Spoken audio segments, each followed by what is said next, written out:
नमस्कार दोस्तों, मेरा नाम है विमल सिंह बालाजी। स्टडी अड्डा में आप सभी का स्वागत। बिहार शिक्षक भर्ती फेज 2 के लिए कोर्स अगर आप उठा करके देखेंगे तो बिहार की जो एससीईआरटी की किताबें हैं उनसे आपको देखने को मिलेगा कि आपके कोर्स में सामान्य अध्ययन के प्रश्न और पीआरटी में भी आपको प्रश्न, पर्यावरण का पोर्शन, ये सारी चीजें दे रखी हैं।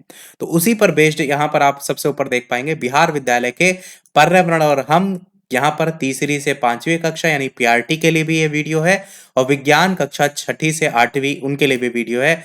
और साथ ही साथ जो सोशल साइंस लिए हुए हैं उनके लिए जो सामान्य अध्ययन वाला पोर्शन है उसमें आपका पर्यावरण अध्ययन दिया गया है पोर्शन में, तो वहां पर भी इंपॉर्टेंट है। तो सभी के लिए पोर्शन इंपॉर्टेंट है। यहाँ पर जो ये प्रश्न है वो हम 100 प्रश्न करके कराएंगे आपको 4 पार्टों में, जहां पर 400 टोटल प्रश्न है। पर्यावरण और विज्ञान का पोर्शन यहाँ पर जो है वो हमारा कवर होगा। तो चलिए स्टार्ट करते हैं प्रश्न नंबर 1 से। सबसे पहला प्रश्न है, जब एक ही किस्म के पौधे किसी स्थान पर बड़े पैमाने पर नियमित रूप से उगाए जाते हैं तो उसको क्या कहते हैं? उसको हम फसल के नाम से जानते हैं। आपको कुछ प्रश्न यहाँ पर ऐसे भी देखने को मिल सकते हैं जो सरल होंगे, क्योंकि यहाँ पर प्रश्न आपको 3 to 5 के भी देखने को मिल रहे हैं बिहार एससीईआरटी, तो ये भी आपको देखने को मिल सकता है, परंतु एससीईआरटी कोर्स में है तो पढ़ना जरूरी है। दूसरा प्रश्न है, राइजोबियम नामक जीवाणु किस फसल के जड़ में जो है वो पाए जाने वाली जो ग्रंथियां हैं उसमें जो है वो उपस्थित होते हैं? तो आंसर यहाँ पर आपका हो जाएगा फलीदार फसल। ऑप्शन नंबर बी वाला यहाँ पर सही हो जाएगा। अगला है, ग्रीष्म ऋतु में लगाई जाने वाली जो फसल है वो कौन सी होती हैं? तो उनको हम जायद की फसल के नाम से जो है वो जानते हैं। कौन सा जंतुओं के द्वारा प्राप्त खाद्य पदार्थ इनमें से है? तो दाल शहद में आपको पता है शहदी ऑप्शन अकेला एक ऑप्शन बचेगा, बाकी फल भी नहीं है। इनमें से कौन सा रेशेदार फसल के रूप में जाना जाता है? तो जूट आप देखेंगे नहीं है, कपास देखेंगे तो वो भी नहीं है, नारियल देखेंगे तो वो भी नहीं है। यहीं आप गलत हो जाएंगे। क्यों? क्योंकि जूट भी आपका रेशेदार फसल है, और आपका कपास भी रेशेदार फसल है, और नारियल भी रेशेदार फसल है। सनई आपको नहीं देखने को मिलता है। आंसर क्या होगा? इनमें से कोई नहीं नहीं होगा, इनमें से एक से अधिक आंसर यहाँ पर आपका हो जाएगा। अगला देखते हैं, फसल चक्रण। अगला क्वेश्चन आपका, फसल चक्रण से मिट्टी की उर्वरता पर क्या प्रभाव जो है वो पड़ता है? तो आप सभी को पता है फसल चक्रण से बढ़ जाता है मिट्टी की उर्वरा क्षमता, सीधे सीधे यही ऑप्शन हो जाएगा।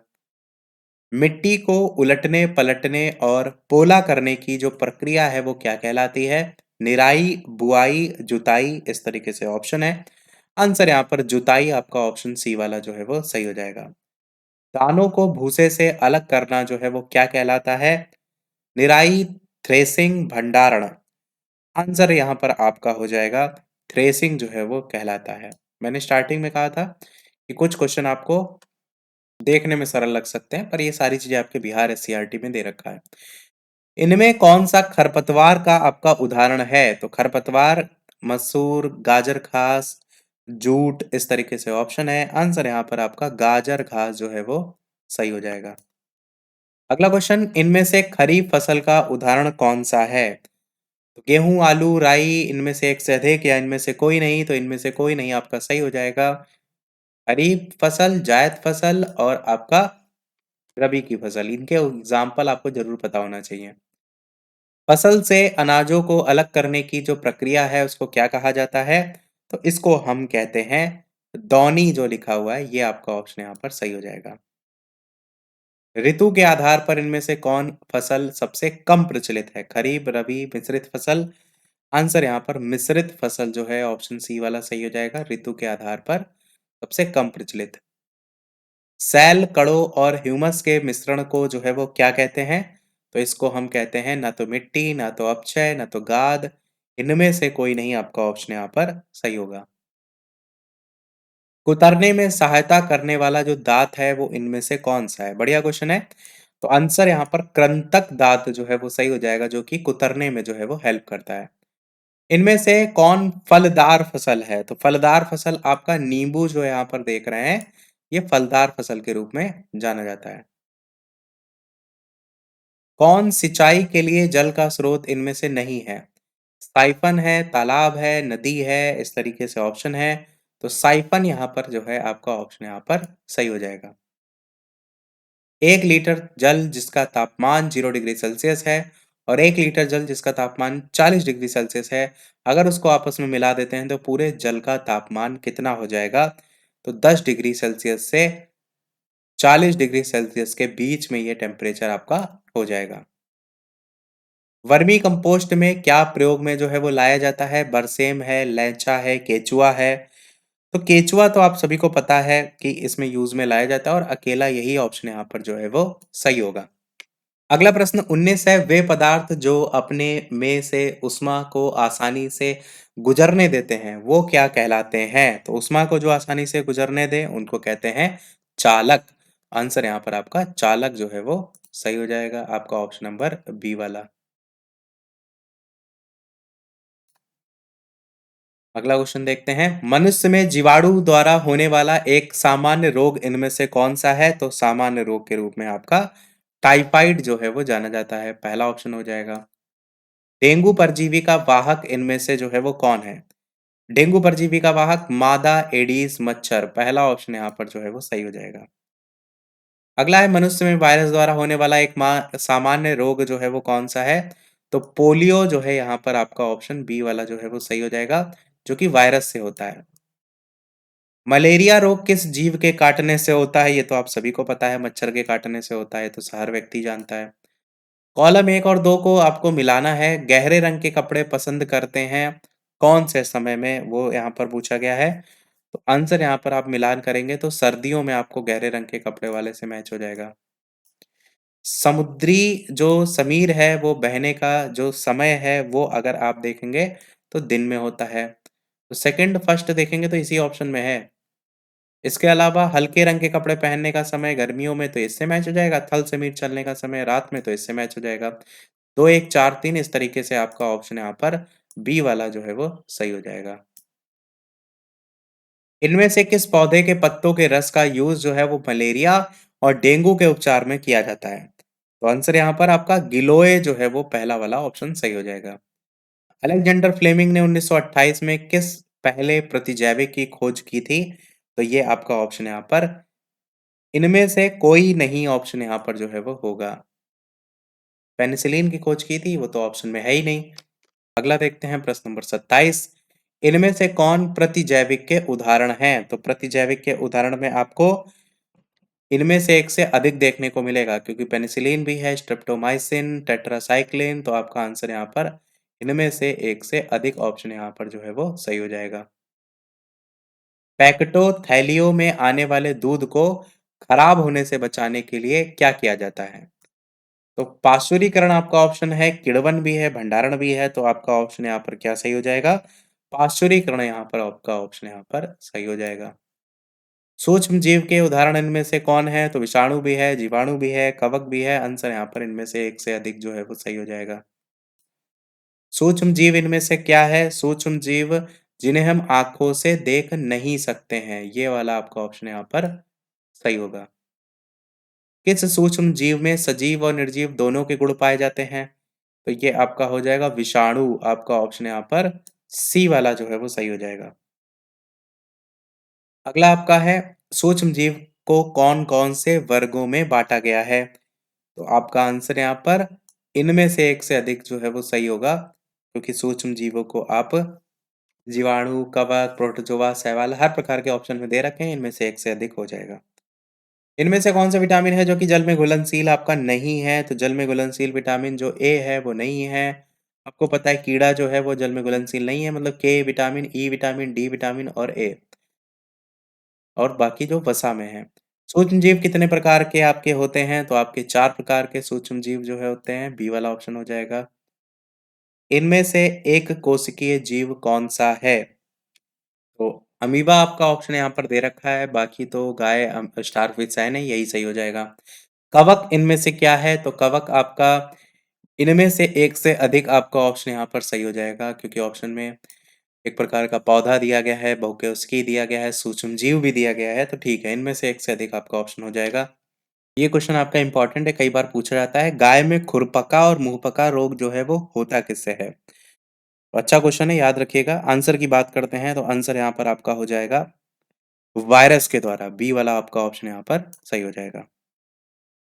अगला क्वेश्चन आपका है, जीवाणु किस प्रकार के जीव जो है वो होते हैं? तो ये आपके एक से अधिक ऑप्शन यहाँ पर हो जाएगा। इनमें एक कोशिकीय जीव, सूक्ष्म जीव, सर्वत्र पाए जाने वाले जीव, इस तरीके से आपके ऑप्शन दिए गए हैं। तो एक कोशिकीय और सूक्ष्म जीव तो है ही है। मजबूत रेशे जिनका यूज पैरासूट और चट्टान पर चढ़ने हेतु रस्सी बनाने में किया जाता है, ये आपको क्लास 6th में देखने को मिलेगा। एनसीईआरटी में भी है और एससीईआरटी में भी है। यहाँ से केवीएस में भी क्वेश्चन आया था। आंसर की बात करते हैं तो नायलॉन आपका यहाँ पर ऑप्शन यहाँ पर सही हो जाएगा। इनमें से कौन प्राकृतिक बहुलक है? तो आपका आंसर सेलुलोज हो जाएगा। ये भी क्वेश्चन कई बार पूछा जाता है। जब ऑप्शन में आता है ना पॉलिएस्टर एक्रिलिक, तो अधिकतर लोग एक्रिलिक लगा देते हैं। पॉलिएस्टर और एक्रिलिक नहीं होगा, सेलुलोज आपका होगा, याद रखिएगा। अच्छा क्वेश्चन है। पॉलीथीन किस प्रकार का प्लास्टिक है? मेलामाइन है, थर्मोप्लास्टिक है, रेशम है? तो आंसर की बात करते हैं यहाँ पर आपका ऑप्शन थर्मोप्लास्टिक सही हो जाएगा। ये भी अच्छा क्वेश्चन है। सेलुलोज का शुद्ध रूप जो है वो क्या होता है? तो कागज आपका सही हो जाएगा। ये तो आपको पता ही है, सेलुलोज का शुद्ध रूप कागज होता है। रबर और प्लास्टिक तो ऑप्शन से कट ही जाएगा, तो यही अकेला ऑप्शन बचेगा। मानव शरीर का सामान्य तापमान कितना होता है? तो कितना होता है? ये आपका होता है 37 डिग्री सेल्सियस। सेल्सियस में अलग होता है, फ़ारेनहाइट में अलग होता है। सेल्सियस में ऑप्शन है तो सेल्सियस में आंसर होगा। टेफ्लॉन क्या है? प्राकृतिक रेशा है, संश्लेषित रेशा है, थर्मोप्लास्टिक है, कौन-सा सही होगा? तो संश्लेषित रेशा के रूप में आपका टेफ्लॉन जाना जाता है। बिल्कुल आपका यहाँ पर बी वाला ऑप्शन सही हो जाएगा। बेकेलाइट क्या है? प्राकृतिक रेशा है, संश्लेषित रेशा है, थर्मोप्लास्टिक थर्मोसेटिंग प्लास्टिक है, कौन-सा सही होगा? तो थर्मोसेटिंग प्लास्टिक आपका ऑप्शन यहाँ पर जो है वो सही होगा, जो कि आपका बेकेलाइट है, सी वाला ऑप्शन हो जाएगा। उच्च अणु भार वाले बहुलक को जो है वो क्या कहते हैं? तो ये आपका प्लास्टिक कहते हैं। ए वाला ऑप्शन सही होगा। ये आप देख रहे हैं 40 के करीब से प्रश्न जो है 6 से 8 वाले एनसीईआरटी में क्लास 6 के आसपास के स्टार्ट हो गए और ऐसा नहीं है कि जो 1 टू 5 की तैयारी कर रहे हैं या पीआरटी का पेपर देंगे और 6 से 8 के लिए नहीं पढ़ना है। आपको 6, 7, 8 एनसीईआरटी, एससीईआरटी पिछला वाला पेपर उठा के देखेंगे तो कहीं से कुछ भी पूछ सकता है। ये कोई लिमिट नहीं है। तो ये आपका उच्च अणुभार वाले बहुलक को प्लास्टिक के नाम से जानते हैं। अच्छा, इसके अलावा वीडियो सभी लोग लाइक और शेयर अवश्य करते रहिएगा। जल्दी 50 क्वेश्चन हमारे होने वाले हैं और सीधे क्वेश्चन आंसर इसीलिए करा रहे हैं, ज़्यादा कोई एक्सप्लेनेशन नहीं, क्योंकि क्वेश्चन किस-किस तरीके के बन सकते हैं वो ज़्यादा मेन है। पदार्थ जो प्राकृतिक प्रक्रिया जैसे जीवाणु द्वारा अपघटित हो जाता है, वो क्या कहलाता है? वो आपका जैव निम्नीकरण जो है वो आपका कहलाता है। रेयॉन किस प्रकार का रेशा है? वेरी वेरी इंपॉर्टेंट क्वेश्चन है। आंसर की बात करते हैं तो संश्लेषित रेशा है। बी वाला आपका ऑप्शन यहाँ पर सही हो जाएगा। कपड़े किस प्रकार से प्राप्त होते हैं? तो कपड़े आपके प्राकृतिक स्रोतों से प्राप्त जो रेशे हैं और कृत्रिम स्रोतों से प्राप्त जो रेशे हैं, उनसे जो है वो प्राप्त होते हैं। तो 50 क्वेश्चन, इनमें से कौन-सा थर्मोप्लास्टिक आपका जो है वो नहीं है? तो कौन-सा नहीं है थर्मोप्लास्टिक? आपका बेकेलाइट जो देख रहे हैं, ये नहीं है। इसमें भी 2 टाइप होता है ना, थर्मोप्लास्टिक, थर्मोसेटिंग प्लास्टिक, तो नहीं पूछा गया है, तो बेकेलाइट आपका जो है वो सही हो जाएगा। और बाकी मैंने कहा था 50 क्वेश्चन हमारे होने वाले हैं, 50 क्वेश्चन हमारे हो चुके हैं। 100 क्वेश्चन हम आपको टोटल कराएँगे एक पार्ट में, यानी 50 क्वेश्चन अभी और कराएँगे। बाकी वीडियो लाइक, शेयर, सब्सक्राइब करते रहिएगा। टेलीग्राम चैनल से नहीं जुड़े हो तो ज़रूर जुड़ जाइएगा। और पीडीएफ के लिए आपका कुछ लोग माँगेंगे, तो पहले मैं बता दूँ कि हम हमेशा हर वीडियो में 500 लाइक का टारगेट रखते हैं। जैसे ही वो कंप्लीट हो जाएगा, आपको पीडीएफ विद आंसर मिल जाएगी टेलीग्राम चैनल पर, तो वहाँ से आप डाउनलोड कर पाएँगे। लाइक सभी लोग कर दीजिएगा और बाकी तो हम आपके लिए मेहनत कर ही रहे हैं। 51 प्रश्न देखते हैं कि रेशे कितने प्रकार के होते हैं? रेशे आपके 2 प्रकार के होते हैं। सेकंड वाला यहाँ पर यानी ए ऑप्शन सेकंड आपका सही हो जाएगा। कौन-कौन से होते हैं? प्राकृतिक रेशा होता है और एक संश्लेषित रेशा होता है। तो बस सीधे से आप याद रख सकते हैं। कृत्रिम रेशम किस प्रकार बनाया जाता है? तो किस प्रकार बनाया जाता है? प्रोटीन से नहीं, कार्बोहाइड्रेट से नहीं, एडिपिक अम्ल नहीं, तो इनमें से कोई नहीं आपका ऑप्शन यहाँ पर जो है वो सही हो जाएगा। कल कारखानों में निर्मित जो रेशे होते हैं, उनको क्या नाम से जो है वो जाना जाता है? मानव निर्मित कहते हैं, मानव निर्मित और संश्लेषित कहते हैं या फिर संश्लेषित कहते हैं? आंसर यहाँ पर मानव निर्मित और संश्लेषित के नाम से जो है ये जाना जाता है। इनमें से कौन-सा प्राकृतिक रेशा है? तो ऊन आपका यहाँ पर प्राकृतिक रेशा है, ये तो आपको पता ही है, भेड़ों से प्राप्त होता है। बाकी आपके संश्लेषित या कहेंगे कृत्रिम में आएँगे। अगला है संश्लेषित रेशे छोटी इकाइयों से बने होते हैं। इनको क्या कहा जाता है? तो इनको हम कहते हैं एकलक के नाम से। ये जितने आप क्वेश्चन देख रहे हैं ना, ये सब क्वेश्चन बार-बार रिपीट होते हैं। अगला है स्पिनरेट, इनमें से किस कार्य के लिए जो है वो यूज़ में लाया जाता है? तो ये आपका धागा बनाने के लिए जो है वो यूज़ में लाया जाता है। बी वाला आपका ऑप्शन यहाँ पर सही हो जाएगा। तो कपास एक बहुलक है, ये किससे निर्मित होता है? वो यहाँ पर पूछा गया है। कपास आपका निर्मित होता है आपका सेलुलोज से, सी वाला आपका ऑप्शन यहाँ पर जो है वो सही हो जाएगा। अगला कह रहा है इनमें से कौन सा है जो कि मानव निर्मित रेशा है? तो मानव निर्मित रेशा में आपको रेयॉन यहाँ पर देखने को मिल रहा है। ये आपका सही हो जाएगा। ऊन तो आपको प्राकृतिक मैंने ऊपर बताया ही था। इनमें से सबसे अधिक सक्रिय धातु जो है वो कौन-सी है? तो पोटेशियम, सोडियम, तांबा, पोटेशियम आपका यहाँ पर सबसे सक्रिय धातु के रूप में जानी जाती है। धातुओं का वो गुण जिसके कारण उन्हें पीट कर सीट में परिवर्तित किया जाता है, वो क्या कहलाती है? तो उसको हम किस नाम से जानते हैं? आंसर की बात करते हैं तो आघात वर्धनीयता के नाम से जो है वो जानते हैं। इनमें से कौन-सी जो धातु है वो आपकी नहीं है, वो यहाँ पर जो है वो पूछा गया है। आंसर की बात करते हैं तो आपका आंसर यहाँ पर सल्फर जो है वो सही हो जाएगा, सी वाला आपका ऑप्शन सल्फर। अगला क्वेश्चन आपका है धातुओं के किस गुण के कारण उनके तार खींचे जा सकते हैं? लचीलापन, भंगुरता, आघातवर्ध, इस तरीके से ऑप्शन है। लचीलापन या तन्यता ज़्यादातर वर्ड लिखा रहता है यहाँ, जैसे हिंदी में लचीलापन लिख दें पर तन्यता ही करके पूछा जाता है। तो किस गुण के कारण उनके तार खींचे जा सकते हैं? तन्यता आपका यहाँ पर सही हो जाएगा। इनमें से किस धातु को चाकू से काटा जा सकता है? तो किससे काटा जा सकता है? सोडियम आप जो देख रहे हैं आपका ऑप्शन यहाँ पर सी वाला जो है वो सही हो जाएगा। चाकू से काटा जा सकता है सोडियम को। ये क्वेश्चन कई बार रिपीट भी होता रहता है। सबसे अधिक सक्रिय अधातु इनमें से कौन-सी है? फास्फोरस जो यहाँ पर आप देख रहे हैं, ये सबसे अधिक सक्रिय अधातु के रूप में जो है वो जानी जाती है। इनमें से कौन-सी धातु है जो कि द्रव अवस्था में पाई जाती है? ग्रेफाइट, पारा, लोहा? आंसर की बात करते हैं तो आपका आंसर पारा जो आप देख रहे हैं ये सही हो जाएगा, जो कि द्रव अवस्था में पाई जाती है। एक उच्च आघात वर्ध धातु जिसका उपयोग खाद्य पदार्थ को पैक करने के लिए किया जाता है, उसे क्या कहते हैं? एल्यूमीनियम, लिथियम, सोडियम, कौन सा सही होगा? आंसर यहाँ पर एल्यूमीनियम फॉयल आपकी आती है ना, देखा भी होगा आपने, खाना वगैरह पैक किया जाता है, तो वो आपकी फॉयल आती है, वही आपका यहाँ पर एल्यूमीनियम ऑप्शन सही हो जाएगा। अगला क्वेश्चन आपका इनमें से कौन ठंडे जल के साथ तेजी से अभिक्रिया करती है? तो कौन अभिक्रिया करती है? आपका ऑप्शन सोडियम जो है यहाँ पर सही हो जाएगा। किस अधातु में चमक जो है वो पाई जाती है? तो ये आपका आयोडीन में जो है वो चमक पाई जाती है। वो कौन सी अधातु है जो विद्युत का सुचालक है? तो ये ग्रेफाइट आप यहाँ पर जो देख रहे हैं, ये विद्युत के सुचालक के रूप में जाना जाता है। अगला है कॉपर का बर्तन की सतह पर जमा हुआ जो हरा पदार्थ होता है वो क्या कहलाता है? कॉपर हाइड्रोक्साइड और copper carbonate, copper carbonate, copper oxide. Answer यहाँ पर कॉपर हाइड्रोक्साइड और कॉपर कार्बोनेट जो है वो सही हो जाएगा। इनमें से किसको पीट कर पतली चादरों में परिवर्तित किया जा सकता है? Zinc, phosphorus, sulphur? आंसर यहाँ पर जिंक जो है वो पहला ऑप्शन यहाँ पर सही हो जाएगा। धातुओं के ऑक्साइड की जो प्रकृति होती है वो क्या होती है? अम्लीय होती है, क्षारकीय होती है, उदासीन होती है? तो आंसर यहाँ पर आपका क्षारकीय जो है वो बी वाला ऑप्शन सही हो जाएगा। फास्फोरस को कहाँ रखा जाता है? वायु में, जल में, अम्ल में? तो आंसर यहाँ पर आपका जल जो है वो सही हो जाएगा। फास्फोरस को जल में जो है वो रखा जाता है। ऊष्मा के स्रोत और गर्म वस्तु के बीच बिना किसी संपर्क के ऊष्मा के स्थानांतरण की जो प्रक्रिया है वो क्या कहलाती है? तो इसको हम विकिरण के नाम से जो है वो जानते हैं। सी वाला आपका ऑप्शन यहाँ पर सही हो जाएगा। काला सोना किसे कहा जाता है? तेल, पेट्रोलियम, दूध? आंसर की बात करते हैं, आंसर यहाँ पर पेट्रोलियम जो है वो सही हो जाएगा। ये क्वेश्चन कई बार पूछा भी जाता है, तो काला सोना पेट्रोलियम को जो है वो कहते हैं। घरेलू ईंधन के रूप में किसका यूज़ किया जाता है? सीएनजी है, एलपीजी है?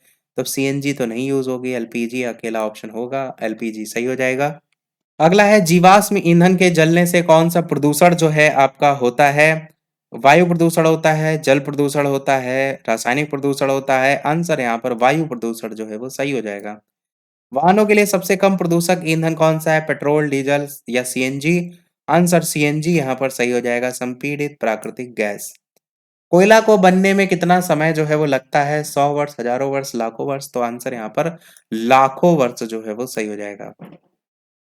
एक गहरे रंग का अप्रिय गंध वाला पदार्थ इनमें से कौन-सा है? पेट्रोलियम, गैस या कोयला? आंसर यहाँ पर पेट्रोलियम जो है वो पहला वाला ऑप्शन सही हो जाएगा। अगला क्वेश्चन, इनमें से कौन-सा जो पदार्थ है वो जीवाश्म ईंधन है? तो जीवाश्म ईंधन सौर ऊर्जा, पवन ऊर्जा, जल ऊर्जा, भूतापीय ऊर्जा या इनमें से एक से अधिक या इनमें से कोई नहीं? तो आपका जीवाश्म ईंधन एक से अधिक या इनमें से कोई नहीं वाला आपका ऑप्शन यहाँ पर सही हो जाएगा।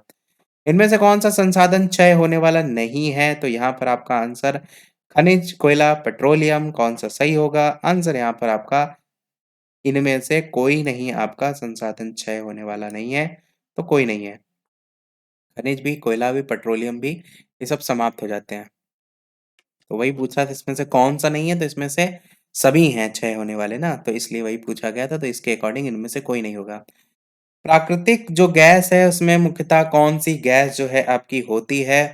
आंसर की बात करते हैं तो मीथेन गैस जो है आपका ऑप्शन पहला वाला जो है वो सही हो जाएगा। अगला क्वेश्चन आपका, पेट्रोलियम का कौन-सा उत्पाद है जो कि सड़क निर्माण के लिए यूज़ में जो है वो लाया जाता है? कोक है, कोल गैस है, बिटुमेन है, कौन-सा सही होगा? आंसर यहाँ पर आपका बिटुमेन जो है वो सी वाला जो है वो सही हो जाएगा। अगला क्वेश्चन आपका है कि वे पदार्थ जो जलकर ऊर्जा प्रदान करते हैं उसको क्या कहते हैं? कोयला है, ज्वाला है, ईंधन है? आंसर यहाँ पर कौन-सा सही हो जाएगा? तो ईंधन जो है यहाँ पर सही हो जाएगा। अगला आपका, इनमें से कौन प्राकृतिक संसाधन नहीं है? आपसे पूछा गया है। प्लास्टिक ही नहीं है तो पहले ही ऑप्शन यहाँ पर प्राकृतिक संसाधन नहीं है, यही ऑप्शन सही हो जाएगा। अगला है आपका, जीवाश्म ईंधन किसे कहते हैं? जो सजीव प्राणियों के मृत अवशेषों से बना हो मानव निर्मित ईंधन या जो सजीव प्राणियों के मृत अवशेषों से बना हो मानव निर्मित ईंधन, कौन-सा सही होगा? तो आंसर यहाँ पर आपका पहला ही सही होगा, जो सजीव प्राणियों के मृत अवशेषों बना होता है उसी को कहते हैं जीवाश्म ईंधन। लाल तप्त कोक पर जलवाष्प प्रवाहित करने से कार्बन मोनोऑक्साइड और हाइड्रोजन गैस का मिश्रण प्राप्त होता है, इसको क्या कहा जाता है? ऐसे टाइप के क्वेश्चन साइंस में जो है भैया 6 से 8 में पूरे-पूरे पूछने के चांसेस रहेंगे, क्योंकि अगर आप उठाकर देखिए एससीईआरटी और एनसीईआरटी तो ऐसे अभिक्रिया बेस्ड क्वेश्चन बहुत दे रखे हैं। आंसर यहाँ पर जल गैस जो है वो सही हो जाएगा। समाप्त होने वाला इनमें से कौन प्राकृतिक संसाधन है? तो आपका आंसर इनमें से एक से अधिक जो है वो सही होगा। वन है, वन्य जीवन है, खनिज है, तो समाप्त होने वाले प्राकृतिक संसाधन एक से अधिक। तेल में लगी आग को किस अग्निशामक द्वारा जो है वो बुझाया जाता है? तो आंसर यहाँ पर आपका कार्बन डाइऑक्साइड CO2 जो है वो सही हो जाएगा।